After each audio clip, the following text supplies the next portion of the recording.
Our legend continues. Welcome to the Sanders Report. I'm Greg, and if you are enjoying the content we're producing, please consider following that link at the description below, patreon.com/SandersPresents, and join us on our mythical journey and become a legend today by sponsoring our content and being a part of our Patreon. We have two tiers available on our Patreon, a $3 tier and a $5 tier. At that $5 tier, you truly become legend, and your name is carved into the mythical Nirn stone within the tower. Thank you all so much for your sponsorship. Also, at the $5 tier, you get regular comic drops. I hope you're all enjoying your comics, and thank you so much. In my opinion, there is no way to truly talk about Final Fantasy VII, to review or to analyze it in any way, without first acknowledging its cultural impact in pop culture and in the industry at large, what it changed. Because Final Fantasy VII truly changed the game. Now, Final Fantasy VII was released on the original PlayStation in Japan on the 31st of January 1997, and it released in North America on the 7th of September 1997. This was the series' first foray into 3D and full motion video. Final Fantasy VII was the first title in the series to use polygon-rendered 3D models and CG movies, which turned the gaming industry on its head. Cloud's pursuit of his fated rival Sephiroth takes him and his companions on an epic journey with the fate of the world hanging in the balance. And this title was released 2 years after the release of the PlayStation, because the original PlayStation launched on the 3rd of December in 1994.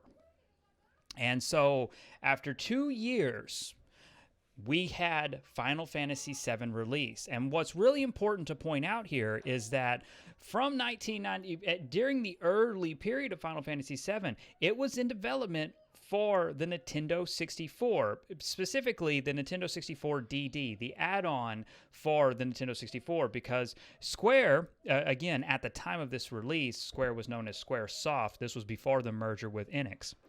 But Squaresoft knew that 64-bit cartridge was not going to be enough for what they wanted to do. They wanted to push the boundaries. They wanted to be at the cutting edge, and it was not going to be able to handle their ambitious goals. And so what Square did is they were planning for the DD add-on. Unfortunately, all of that collapsed, and when that fell apart, Square went to Sony, and because Sony was putting out a console. And again, in a very interesting turn of events, Sony's console, that original PlayStation, was also born out of a fallout with Nintendo. So Sony had released the PlayStation in 1994. They had released it on, with a disk drive. It was running with CD-ROMs. And Square looked at that and said, we can do Final Fantasy VII on the PlayStation. And so when they went over to Sony, they went over exclusively to Sony. In a turn of events that had Nintendo setting back, going, it is an outrage. That's all. They're making a huge mistake. Because it truly changed the game. And apparently, stories told, it burned a lot of bridges. There was a lot of animosity between Nintendo and Square. They weren't happy. They weren't happy because you have to remember, starting with the NES and the SNES, Final Fantasy released 6 titles on the Nintendo consoles, on the available Nintendo consoles at that time. So it was almost, especially at the time I was growing up, it was synonymous. Final Fantasy was synonymous with Nintendo. And I know that's crazy to think about now because, there's an entire generation where Final Fantasy is synonymous with PlayStation, but it was very different when I was a kid because it was synonymous with Nintendo. And that's just the start of it, because that's how powerful and how significant the release of Final Fantasy VII was. Now, the first 6 Final Fantasy games were modest successes. They were successful in Japan, and you may not know this, but while there were 6 Final Fantasies, America did not have those. We had 3 Final Fantasy titles released in America, 1, 4, and 6. and they were labeled Final Fantasy 1, 2, and 3. And then all of a sudden, Final Fantasy 7 jumped to, well, the 7th entry in the title. And there was a common audience because at the time, prior to the internet, prior to kind of the global instant connection of social media, there wasn't really a lot of kids who knew that there were, that they were missing out on titles, so to speak. So Final Fantasy VII, when it came over to PlayStation, the partnership with Sony also led to the largest marketing push at the time. Sony pushed it. Sony ran an ad even saying, Sony and Square ran an advertising campaign that said Final Fantasy and Square are coming to Sony and the PlayStation. It was so aggressive and so competitive at the time, and its movement was so incredibly powerful because what it did in terms of its cultural impact is irreversible. It in my opinion, because again, this is my perspective, Final Fantasy VII put Sony on the map. If Final Fantasy VII did not come out for the PlayStation, we would not be talking about Sony the way we do today. Sony would not be as competitive as they are. I truly believe that it is the arrival of the Final Fantasy series that really changed the game. And Sony believed in it too because of how much money they poured into the Final Fantasy VII ad campaign. It is a $30 million, at the time it was a $30 million campaign. That's incredible to think about. It is unheard of to think about. They pushed it so heavily in North American markets because Sony believed that with this kind of big push, because of the console that they had, Sony knowing that they were going up against the juggernauts that were Sega and Nintendo, Sony put everything into this. And the thing is, it paid off. And it doesn't pay off very often. That's one thing you have to keep in mind. It does not pay off often, these kind of major risks, because that's why corporations don't do it. That's why executives don't take these risks. You end up spending millions and millions of dollars, and it puts you in the negative. But Sony took that chance. And what a worthwhile chance it was, because I do not believe there is a single more iconic game on that PlayStation than Final Fantasy VII. Beyond Final Fantasy VIII and Final Fantasy IX, which, yes, absolutely incredible entries in their own right, but it was 7 that had the biggest push we'd ever seen. It was 7 who had sales that are still unrivaled to this day in comparison to the franchise and in comparison to what that one title did for the PlayStation. It was a massive overnight success. And the honest truth is, it earned it. So in 1997, it was by all technicality, Final Fantasy VII was my first Final Fantasy game. I played it the day it came out. It was a game that my dad purchased. It was a game that we played. We were so enamored because what they were doing on the PlayStation with Final Fantasy, again, was game-changing. And just in terms of the narrative, the structure, the story, how engrossing it was, the ad campaign, it was all-encompassing. You couldn't help but be excited about it. So it was a launch day purchase. I still vividly remember pulling up to, at the time, this is gone now, but pulling up to a store called Funko Land and waiting in line with my dad for that midnight release. It was electric. It was a powerful moment. You could see by the line, I knew something was happening because when my dad was like, we have to get there early. We have to get there early. And again, we got there 3 hours early, and the line had already freaking started. And by the time midnight hit, that Funko Land line wrapped around this little shopping center was outside of it, went all the way to the end of it.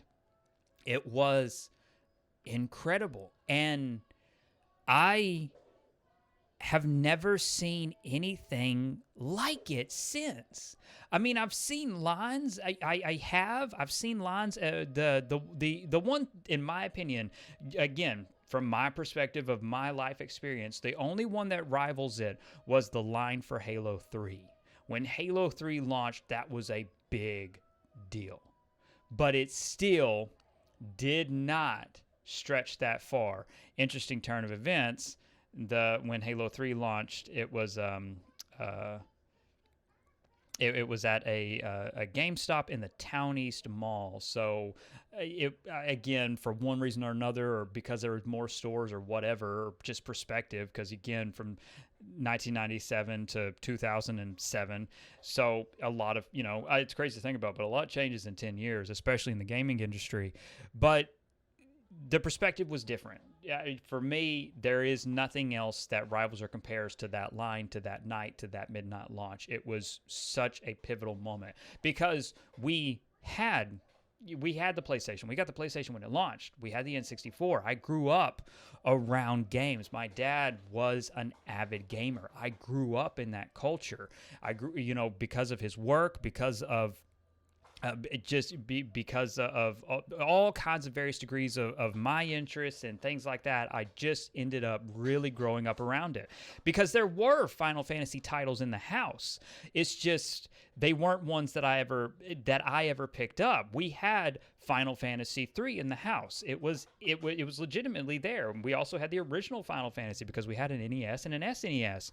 But for me, I had just never picked them up. When I played on the Nintendo, it was Zelda, it was Metroid, it was Mario, it was, the obvious classics. And again, Sega Genesis for Sonic the Hedgehog and Mortal Kombat. I was playing and experiencing different things, and for one reason or another, it just never caught my attention that Final Fantasy just never did. I never picked up that cartridge, and I never really checked it out until after Final Fantasy VII. I owe my fandom to Final Fantasy VII because that made me stop and go, hang on a minute, we have these titles. And that made me go down a whole other rabbit hole of, why is there one, and why do we have one, and why do we have three, and why is it suddenly seven? And that was something that, again, as a child, I had my dad explain to me, like, the titles in Japan, because my dad knew all of that, and he was like, we would have to import them, which, again, we ended up importing the entire series in the Japanese titles. It was life-altering, and that's why I feel like to come at any long-form deep dive, to come at any game discussion that we have to start with its cultural impact and what it means. Because in terms of the larger narrative, but also in terms of the effect it's had on me, to the point where I carry Final Fantasy VII mentally with me to this day. It affects everything I do. It affects what I did when I was working.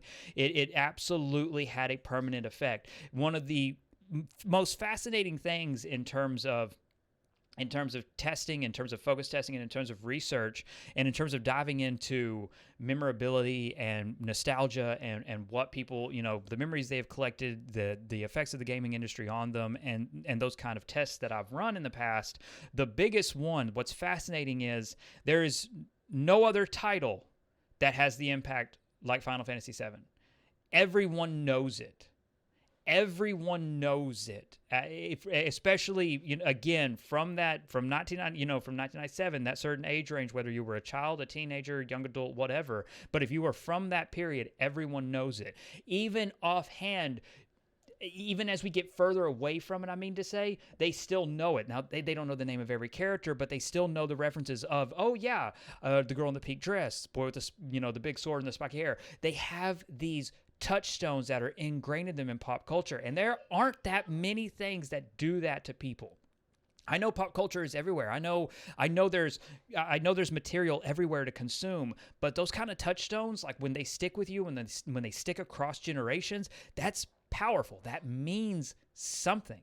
So as we dive into the aspects of Final Fantasy VII, and as we look at its specific gameplay and its narrative, and we dive into these different parts of it, always at the back of it is the impact that all of these things had on it. the cultural impact of the gameplay, the cultural impact of the narrative, the cultural impact of the graphics. It all played a role in it. The cultural impact of their exclusive partnership with Sony PlayStation, which empowered the Sony PlayStation. So thank you so much for being on this journey with me, and thank you so much for choosing to be a part of our deep dive into Final Fantasy VII. And this was part 1 of our Final Fantasy VII review, the cultural impact of Final Fantasy VII. Now, with all of that out of the way, I have to take a moment and again thank my patron supporters and my sponsors so much. This content would not be possible without your continued support. If you are able, you can join us and become legend at patreon.com/SandersPresents. That link is available in the description below, along with an invitation to our amazing Discord community. You can join and be a part of the tower. Finally, my debut novel, 89 Instrument of Destruction, is available to order from Amazon, and you can pick that up by following the link in the description below. Thank you all so much for watching. Please like this video, subscribe so you know when the rest of this series drops, and share our content with your friends. It all helps immensely with YouTube's analytics and algorithms. Above all else, and most importantly, stay safe, take care of others, and have a legendary day. Bye, everyone.